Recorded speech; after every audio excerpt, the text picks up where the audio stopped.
Senator Marshall, great to see you. Thanks for joining us again. Sean, it's great to be with you. I know we got some great topics today, and I can't wait to share them with you. Yeah, that's the thing about Trump world is that there's never not a lot to talk about. And it was funny because I'm thinking to myself, sometimes we get really lucky with who we've got as a guest. And I'm like, okay, here's a guy who's been a leader in the farming, the ag world, who's a doctor. Who's on the finance committee. I was like, holy smokes, I might go out and buy lotto tickets tonight. So let's just start with the tax bill. The House released its sort of framework for its reconciliation bill. They're marking up some stuff today. What is your reaction to what the House is doing and where that is as a jumping off point? Yeah, so just compliments to Speaker Johnson. I think he's got the cats all herded up and they're going in the right direction. And just nothing but compliments. Sean, I think the tough thing is cutting spending up here. Yes. I think that they're doing a great job identifying money for the border, money for the military, and trying to take care of President Trump's priorities. But the tough part up here is cutting spending. And I'm sitting here looking at this $36 trillion national debt that we had, that we're going to spend $2 trillion more than we took in this year. So I think that's the tough part here. And hopefully over on the Senate side, maybe we can help work towards a balanced budget. All right, so let's take this in pieces. Let's start with the tax provisions, because I know you've been a leader in this effort. You've been talking about overtime relief, folks. You've introduced legislations to provide folks relief on overtime. So let's just think about this from a standpoint, like priority-wise, right? I think the idea is to codify and make permanent the 2017 tax cuts that President Trump passed.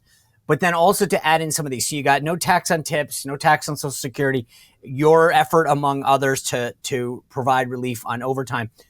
Walk me through kind of like just focus on the tax side for a second. Where do you see the priorities and how close is the Senate to the House?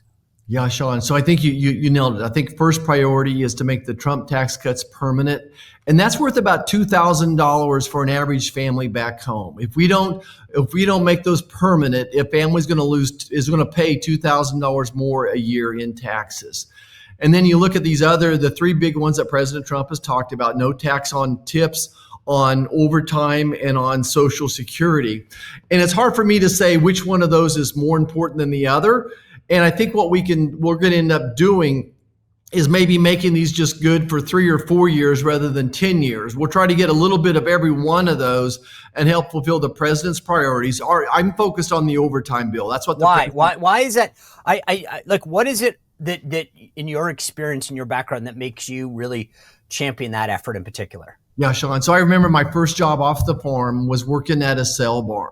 And it just seems like it was yesterday. I wasn't quite 16. I lied about my age. My brother was out there. This was a weekend job. And we would work 12, 16, 24-hour shifts. And anything after 8 hours was overtime. And boy, we'd stay there and keep working until we just couldn't work anymore. And I remember that first paycheck, and I was waiting for all that overtime money. And I looked down there, and I saw how much extra the government took out of my paycheck. So I put myself through college, paid for my first car. My dad said, you can have any car you want as long as you can pay cash for it. I put myself through college, through medical school. And those were all summer jobs where I would try to work overtime. That was the golden time when you would get a time and a half. So just to see the government take all that money out of your paycheck, if you weren't a Republican yet, that's when I became a Republican. So the thing that I always find interesting about tax provisions is that you can always manipulate things. So, for example, if you pass no tax on tips, right, what are people going to do? They're going to want to shift as much as their pay to a tip rather than whatever. And I also I'm getting tired of going to stores where every time I buy anything, they flip the little thing over to me and give me Catholic guilt and be like, here's the way you pay for it. Now I'm suddenly paying, a tip on every transaction. But I guess the broader point that I'm making, Senator, is it always feels like that's going to manipulate the system. So if you say no tax on overtime, do we start to get people who then focus everything on overtime on 8 hours shifts versus 40? Or do companies start saying, great, Senator Marshall, you're now a management employee and we don't have to pay you overtime? In other words, they'll figure out a way to undermine the system. Yeah, Sean, that's what we do in America. Tell me the rules, and we're going to do our best to beat the system. Right. But I'm going to take it back home just for a second. We don't have enough people for the jobs we have back home. And partially because of these Trump tariffs, we're seeing a big spike in manufacturing. And we can't find the people to answer the orders that we're trying to make. I mean, we're making windows and truck beds and farm machinery, those types of things. So we can't find the people. But if they had no tax on overtime, at least for that first $5,000 or $10,000, they'd be more willing to stay and fill those orders, and that's going to help the economy grow until we can find more people. Now, I've managed a company before. I managed a hospital, my private practice, and when I saw a situation where consistently we were having nurses working overtime, we would get to the point, oh, we're busier, and we're going to go hire another nurse. So we don't have to pay that overtime. So management will respond, but I think at the end of the day, it's going to help grow the economy, especially when we have just a situation and we're not enough people to fill the jobs we have. So are you guys getting to the other part of my question? How close are you guys just on the tax provisions? You and the House guys, are you you and the Ways and Means Committee? You guys are in the Senate Finance. How close are you to sort of a general understanding of where you want to be? Or are there still differences between what you'll pass and what the House Ways and Means Committee will pass? Yeah, Sean, I think on the tax side of things, we're in pretty good shape. I bet we're 95% there. I think the big difference to me is a willingness to save Americans money, say on Medicaid and some of those other opportunities out there on food stamps and some of the social programs. We think we could probably save a little bit more money. Okay, so let's focus on the spending side, the revenue side. When you say we can save, who is that? Because there's a general perception that the House is saving more money, cutting more spending than the Senate. Do you agree with that? No, not at all. I think that right now, with the way the majorities are set up, that the Republican Senate is more conservative, fiscally conservative than the House is right now. That the most moderate, let's use the word moderate, the most moderate senator on the Republican side is still more conservative than a dozen folks on the House side. The SALT issue is a great issue. We don't have any Republican senators from California, from New York, from Illinois, these high property tax states where SALT's important. So I think that we will be willing to save more money for hardworking Americans than the House is. And I bet that's why we're going to take their bill, make it better, and then send it back to them. Okay, when you say make it better, because that's actually an interesting dynamic that you're pointing out. The Mike Lawlers from New York and Nick LaLota, and then you got Tom Keene and others, Jeff Van Drew and what's her Young Kim in California, high tax blue states. Yep. You guys don't seem to care about the SALT, but when it comes to actual cutting government spending, okay, is that where are you guys versus the Senate? I mean, versus the House? The House seems to think they're doing more. They say that they're at like 1.5 trillion in cuts. You guys are closer to 250 billion. Is that an accurate portrayal? No. So the 250 billion number is the minimal. I think my goal is to get over $2 trillion of savings. If we don't get $2 trillion of savings, I don't know how we fulfill President Trump's goals and his priorities, the no tax on tips, overtime, and Social Security. So I just don't, as I look at this budget, if we don't get to $2 trillion of savings, I don't know how we pay for all those other priorities, if that makes sense. No, it makes a ton of sense, and it's music to my ears. I guess the question is, do you think that like a Susan Collins and a Lisa Murkowski are on board with that? Yeah, I can't speak for them, but you're absolutely right. That would be our concern. Alaska's in a really unique situation where, they kind of, I'm going to exaggerate, work for 9 months and take 3 months off. So as we go through the work requirements for any type of Medicaid, food stamps, whatever it is, we're trying to make those requirements consistent across all social programs that will need to have amends for Alaska. So each state has their own needs. You heard of the Cornhusker kickback when it came to the Medicaid expansion. You were around then, Sean, or not? Oh yeah. Yeah. But I think it's interesting to go back in history and see what type of Ben Nelson, right? Wasn't that Ben Nelson? He got the Cornhusker kickback. Exactly. And as I recall, it was Medicaid expansion, perhaps, and they got a sweetheart deal. So we'll see. There's a lot of good things in here. That's my point is, look, the House is going to pass the most conservative bill they can, give the president his priorities, send it to us, and then we're going to make it better. I think with more spending savings, we'll send it back to them. And I think that it's going to be very hard for them to vote against it. If they have some of their SALT provisions, if they have everything in it that their priorities, and all we do is find another $500 billion of savings, how is that person going to vote against it? They're going to vote against border security, funding the military. Your taxes are going to go up $2,000 if you don't vote for it. So it's interesting how it all works at the end of the day up here.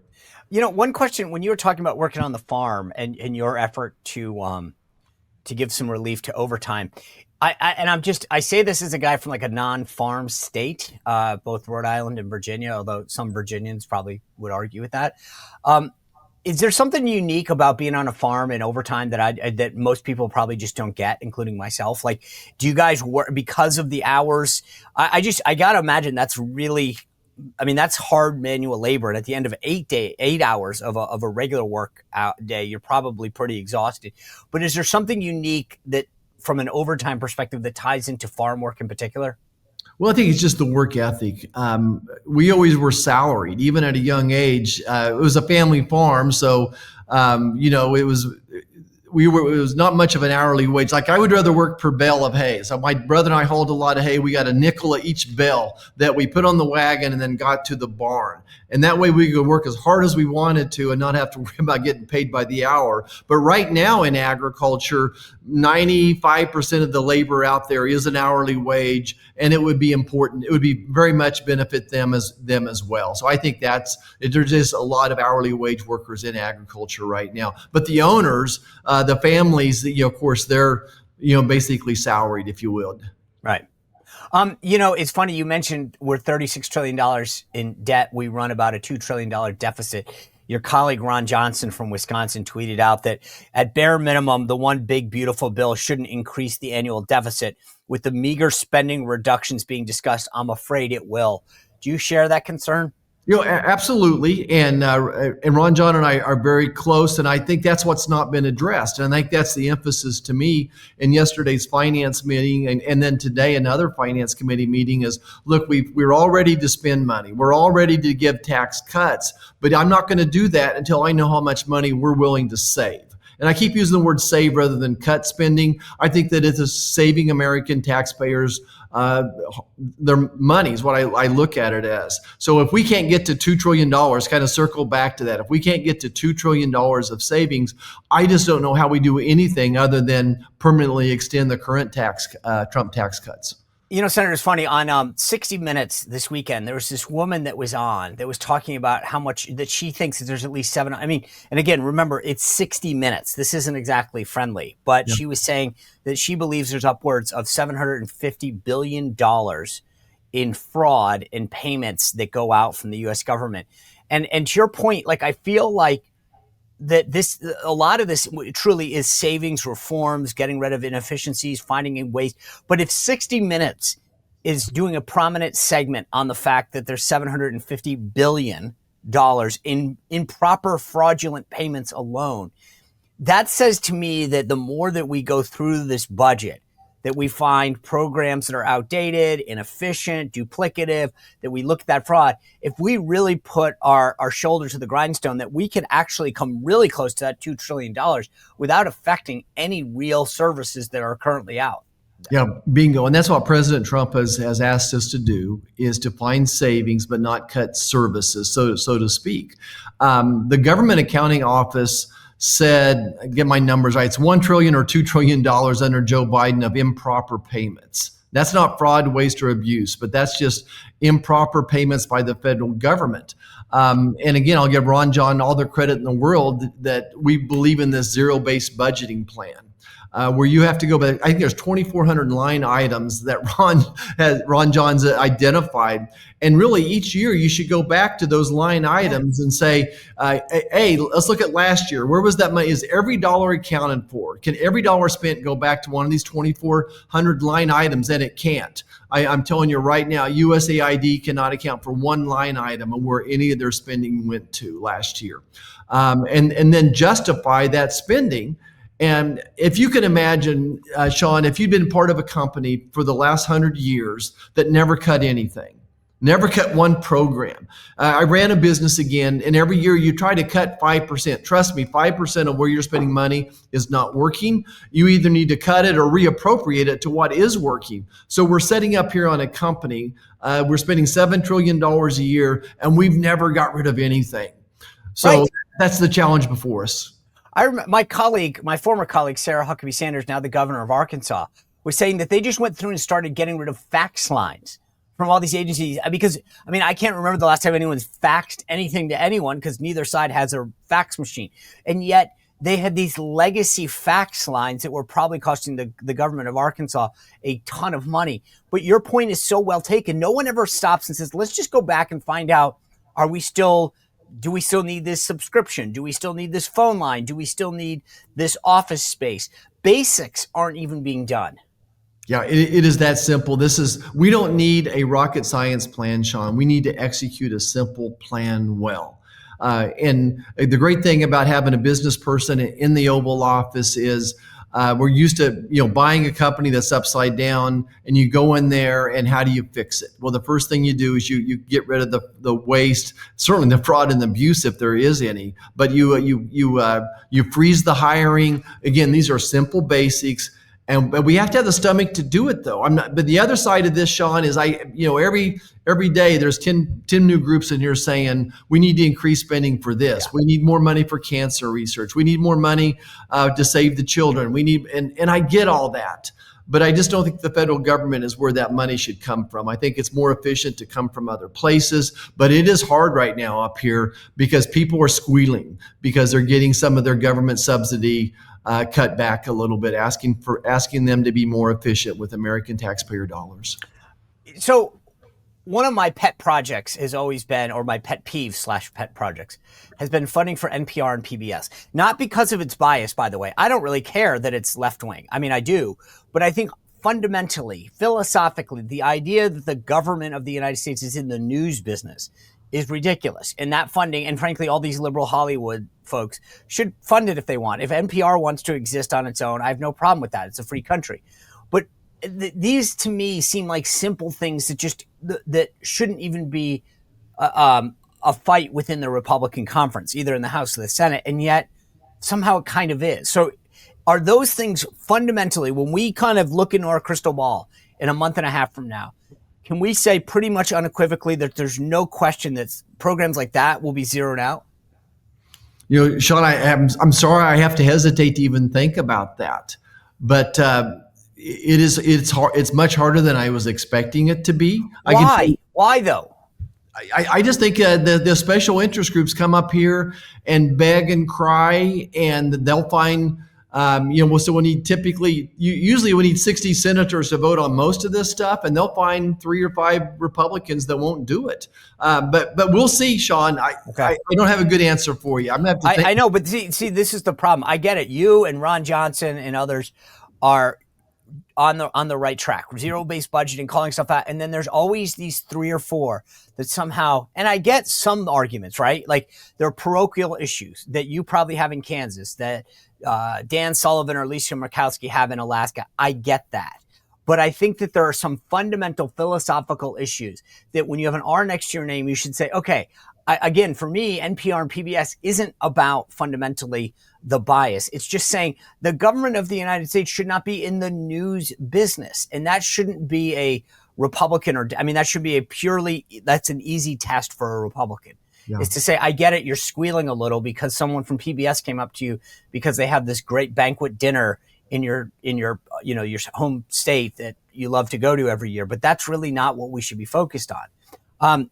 I want to just shift gears, though, and ask you to put your doctor hat on. Yesterday, the president had this big announcement on pharmaceutical drugs. They call it most favored nation status, meaning that we would pay what the lowest other nation pays for any drug out there. As a doctor, as a guy who's run a hospital, as a businessman, what do you think about his proposal to tackle pharmaceutical prices? Yeah, Sean, you're the first person to make me answer this question, and it's really tough. The president and I agree that prescription drugs are too high. Okay. I think it's the pharmacy benefit managers that are controlling that system, that they're getting 50 to 70 cents of every dollar are going to these three pharmacy benefit managers that control 90% of the market. I just think we have to be careful to not drown out innovation. That if we go to price fixing and eliminate big pharma's profits, then there'll be less investment in the future. And if you want me to So say, can you just explain what they're called PBMs, pharmacy benefit, like the one that what is? So I'm Merck, I'm Eli Lilly, I have a drug. Here's the government. Walk us through. Just explain what you're talking about. Like, how does that process work? yeah, and this is one of the most opaque processes that I've ever explained. And I used to teach calculus, Sean, and this is harder than explaining calculus to business people. So let me give this a try. Think of them as a wholesaler, as a middleman. Okay. And so big pharma, Merck makes the drug, but they cannot sell it directly to the hospital. They cannot sell it directly to your community pharmacist. They have to, for whatever reason, these PBMs control that market, and they get a percentage of the sale, not a service, like not a $25 for each drug that's sold. They get a percentage of the total cost of that drug, and they constantly push your insurance company, Medicare Advantage, Medicaid, to choose the higher priced drugs, and they use different tiers. So they are incredibly profitable. Their profit margins 50, 60%. Three of them are on the Forbes top 15 list. And now they're vertically integrated. These PBMs own the pharmacy. They own the insurance company. United Insurance Company has their own PBM. So it is an incestuous process that is controlling healthcare right now. This is if I could only do one thing in my entire history of Congress here, it probably would be to break up the PBMs. I've worked very hard at it. Bernie Sanders and I have worked hard at it together. And there's some legislation that we passed out of committee that didn't make it across the finish line last year that's going to be in this reconciliation bill. That's a very long story, complex issue, Sean, and I hope I explained it okay. You did, and that's the problem, though. As I think that people because I look at this and go, okay, to your point, Merck or Eli Lilly has drug. You guys are the government, and it seems to me as though if there's a problem in the middle, then let's fix the middle. And that's where it is, because I get the president made a very compelling case yesterday, obviously talking about a GLP-1 drug where he's saying you can buy it for $88 in England and you're paying $1,300 in the United States. It seems to me, though, we as consumers in the United States are either subsidizing or we're getting the bad deal. I get the competition. I'm all for it. I'm a conservative. But I feel like if you can sell it for $88 in England and $42 in India, then why are we the ones who have to pay the full fare here in the United States?